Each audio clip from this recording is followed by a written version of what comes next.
Assalamualaikum warahmatullahi wabarakatuh. Alhamdulillah rabbil alamin, wassalatu wassalamu ala asyrafil anbiya'i wal mursalin wa ala alihi wa sahbihi ajma'in, amma ba'd. Muslimin dan muslimat rahimani wa rahimakumullah. Alhamdulillah, pertemuan kita pada pagi ini atas izin dari Allah, rahmat dan inayah dari Allah Subhanahu wa taala, yang mana kita akan meneruskan pembelajaran tadabbur ringkas surah Yusuf, yang mana ayat 68 kita akan baca pada pagi ini. Ayat ini merupakan permulaan kepada adegan yang keempat, yang mana kita masih lagi berada pada babak yang keempat. Muka surat 80 bagi nota yang bercetak. أعوذ بالله من الشيطان الرجيم ولما دخلوا من حيث أمرهم أبوهم ما كان يغني عنهم من الله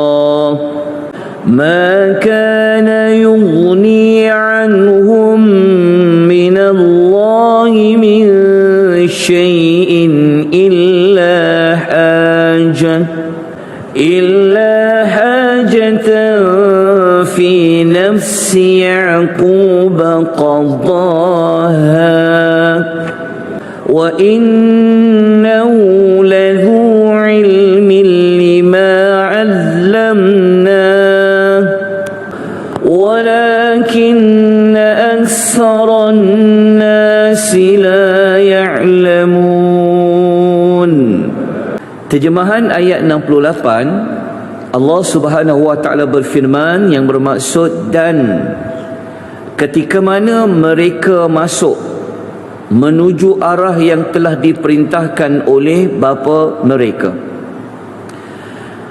Okey, ayat ini adalah ayat yang menunjukkan 11 anak Nabi Allah Yaqub, mereka telah memasuki buat kali yang kedua ke bumi Mesir untuk mendapatkan stok bekalan makanan untuk hari-hari yang berikutnya. Maka ketika mana mereka masuk ke pintu menuju ke Mesir itu, kita tahu pada ayat yang sebelumnya 68, Nabi Allah Yaqub pesan jangan masuk secara serentak pada satu pintu. Mereka pun ikutlah seperti mana yang diperintahkan oleh bapa mereka. Maka perintah itu tidak dapat menyelamatkan mereka daripada apa yang telah ditakdirkan oleh Allah sedikit pun kepada mereka.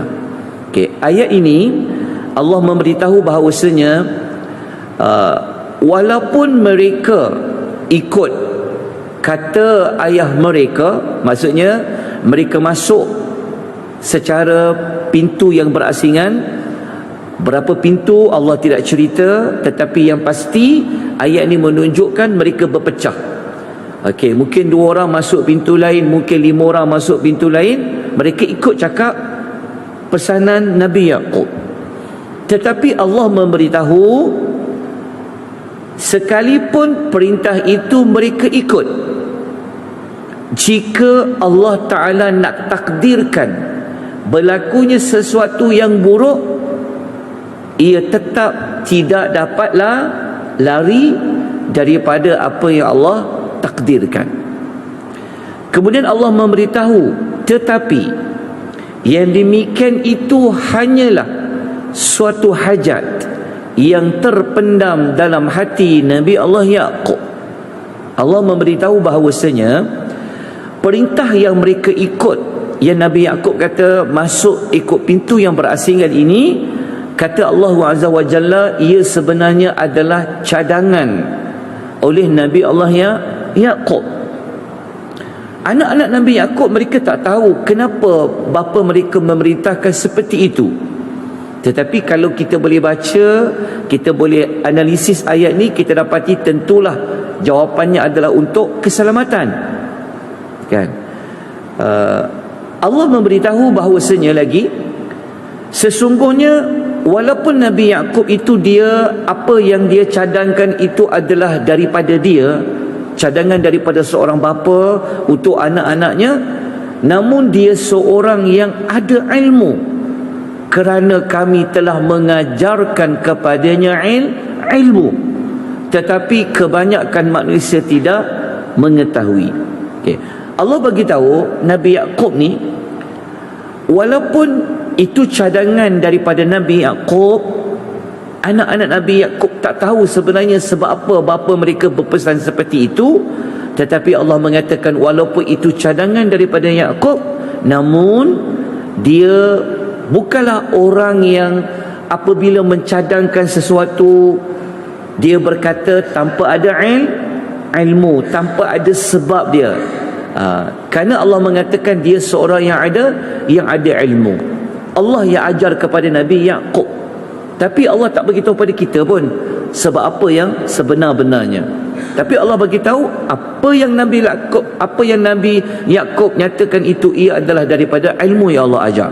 Kebanyakan manusia tidak mengetahui. Okey, apa maksud kebanyakan manusia tidak mengetahui? Kata para ulama tafsir, membawa maksud bahawa Nabi Yaqub ni, apa yang dia katakan sebenarnya ia datang dari Allah. Apa yang Allah tak bagi tahu, Allah tak ajar, dia pun tidak akan tahu. Okey, daripada ayat ini apa yang kita dapat belajar ada dua. Nombor satu, melakukan sebab-sebab tidak akan mencegah terjadinya takdir Allah sekiranya Allah mengkehendaki. Maksudnya apa? Maksudnya adalah kalau kita dah usaha dah buat apa yang boleh menyelamatkan kita, kita dah usaha dah, maksudnya kita ambil sebab-sebab tu, maksudnya kita usaha, tetapi kita dapat belajar dekat sini, kalau Allah takdir usaha kita tu tak berjaya, tak selamat juga, tetap tidak selamat. Tapi bukan ayat ni menyuruh kita tawakal secara kosong-kosong tanpa usaha. Ada usaha tu, sebab tu anak Nabi Yaqub dia ikut cakap bapa mereka. Cuma Allah mengajar kepada kita, kalau ada usaha sekalipun, tapi kalau Allah takdirkan berlaku benda buruk, tetap tidak boleh dielakkan. Itu fakta yang kita kena ambil dan kita kena pegang. Banyak daripada kita rasa kadang-kadang kecewa, dah usaha macam-macam dah tapi tak dapat juga, dah usaha macam-macam dah berlaku juga benda yang buruk. Jadi daripada ayat ni memberikan kita pengajaran, apa yang Allah nak takdirkan kita tak boleh nak elak, kita kena terima. Pelajaran nombor dua, di sini kita dapat belajar Nabi Yaqub adalah seorang yang mempunyai ilmu. Okey, walaupun Nabi Allah Yaqub dia seorang nabi, seorang rasul, tetapi kita tahu pada ayat yang sebelumnya dan ayat yang akan datang, Nabi Yaqub ni walaupun dia seorang nabi, dia tetap tidak mengetahui perkara raib yang ke depan, betul tak? Contoh kisah Nabi Yusuf hilang. Kalau dia tahu anak dia akan buat konspirasi macam tu, tentu dia tak akan lepaskan Nabi Yusuf. Kalau dia tahu apa benda buruk yang berlaku kepada Bunyamin nanti, yang kita akan baca ayat yang selepas ini, tentu dia tak akan bagi anaknya berayulah macam mana pun, dia tak akan lepaskan Bunyamin. Menunjukkan bahawa Nabi Yaqub walaupun dia seorang nabi, lepas tu para nabi ni dia bukan mempunyai ilmu yang boleh meramal, yang boleh nampak perkara yang ke depan, melainkan setelah Allah memberitahu. Baik, kita terus kepada ayat yang ke-69. Walamma dakhalu ala Yusuf awa ilaihi akhah qala inni ana akhuk fala tabta'is bima kanu ya'malun.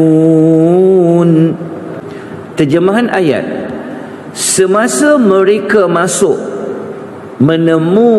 menemukan Nabi Allah Yusuf. Kita telah belajar sebelum ini, Nabi Allah Yusuf pesan, kalau nak dapat bekalan makanan, mesti bawa siapa? Mesti membawa saudara mereka seorang lagi, iaitu Bunyamin. Maka mereka pun masuklah ke bumi Mesir mengikut pintu yang berlainan. Akhirnya mereka jumpalah Nabi Allah Yusuf. Dan kita tahu Nabi Allah Yusuf sendiri yang akan turun padang, ia akan menyukat bekalan makanan. Maka ketika mereka jumpa Yusuf, Nabi Allah Yusuf dia bersemuka dan dia jumpa adiknya, iaitu Yamin, bersama-sama yang bersama-sama dengan abang-abang yang lain. Kemudian Nabi Allah Yusuf dia berkata kepada Bunyamin. Okey, ketika dia berkata ni tuan-tuan, 10 saudara Nabi Allah Yaqub yang lain tu tidak mengetahui perbualan antara Nabi Yusuf dengan Bunyamin. Macam mana kita kata mereka tak tahu? Ayat yang berikutnya nanti akan dapat jawapan. Yang mereka tak tahu pun yang mana Bunyamin tu sebenarnya kenal Al-Aziz yang menyukat bekalan makanan tu, pembesar Mesir itu adalah saudara kandung dia yang dulu, yang hilang tu. Okey, Nabi Allah Yusuf mengatakan, ana akhuka, akulah saudaramu. Oleh itu, janganlah engkau berduka cita terhadap apa yang telah mereka lakukan. Ayat ni Allah cerita ringkas, tapi kalau kita baca ayat ni sudah pasti Nabi Allah Yusuf akan ceritalah, kan? Tidak macam mana keluarnya ayat janganlah engkau bersedih lagi. Maknanya selama ini Bunyamin mengingati kehilangan saudara kandungnya, iaitu Nabi Yusuf, kan? Jadi akhirnya tahulah cerita sebenar. Maka Nabi Yusuf kata apa dah, jangan sedih-sedih dah. Apa yang mereka buat tu jangan bersedih lagi. Okey, jangan duk kenang-kendang lagi. Okey, kita terus kepada ayat yang ke-70. Falamma jahazahu bijahazihim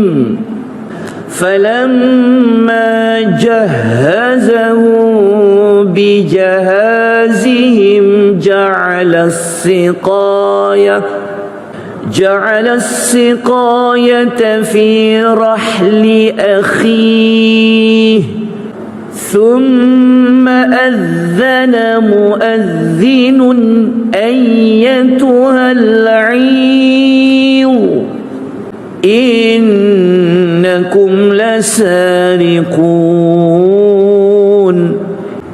Terjemahan ayat 70. Maka ketika mana Nabi Allah Yusuf membekalkan mereka dengan bekalan makanan mereka. Okey, kita masih ingat lagi sebelum ini macam mana ukuran ataupun sukatan stok makanan tu. 1 ekor unta jika dibawa bersama mereka akan dapat mengikut jumlah seekor unta lah, berat dia punya sukatan tadi. Maka Nabi Allah Yusuf pun sukatlah letak untuk yang pertama, kedua, ketiga sampailah yang ke-11. Okey, masa sampai kepada karung untuk mengisi bekalan makanan Bunyamin, lalu Nabi Allah Yusuf dia telah letak bekas minuman dalam kenderaan saudara Bunyamin.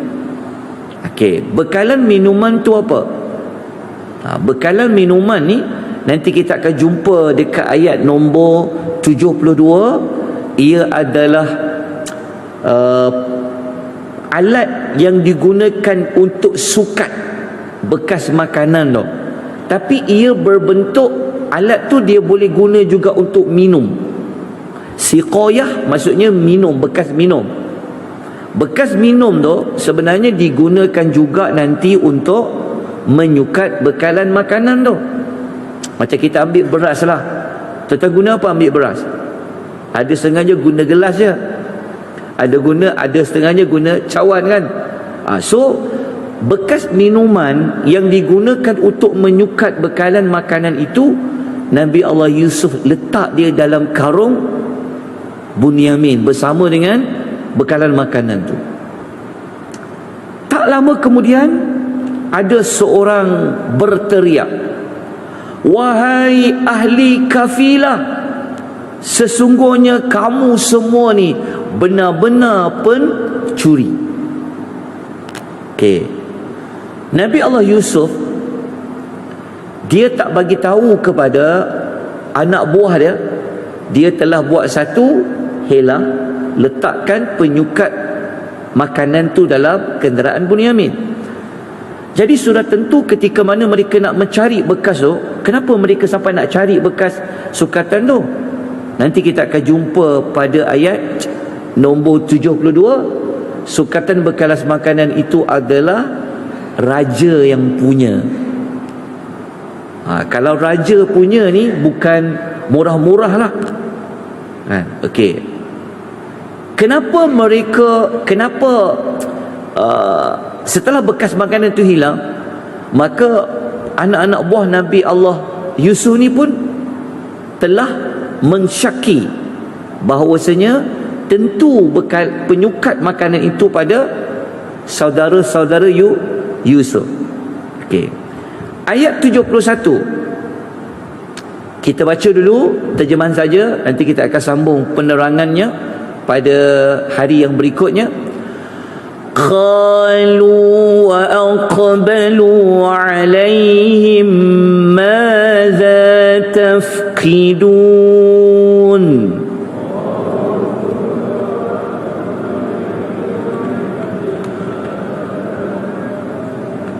Okey.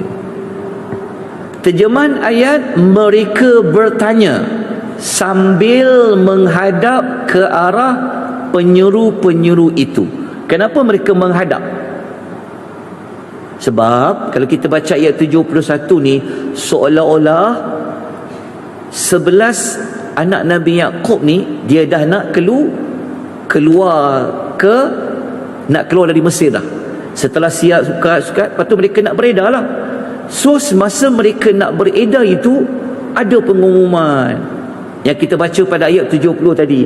So 11 anak Nabi Yaqub ni, mereka ni pun macam terkejut lah. Mereka pun berpaling menghadap menghadap ke arah penyeru tu. Mereka tanya, apa benda yang hilang tu? Kenapa mereka bertanya, apakah benda yang hilang yang kamu duk cari tu? Sebab apa? Kenapa mereka bertanya? Sebab mereka memang tak tahu menahu, mereka memang tak ambil. Jadi mereka tanya, apa benda yang hilang tu? Maka nak tahu jawapannya, kita kena jumpa esok insya-Allah. Tapi tuan-tuan jangan hilang lah. Kita sambung ayat 72 insya-Allah. Penerangan ringkas saja. Moga-moga kita dapat manfaat pengisian pada pagi ini.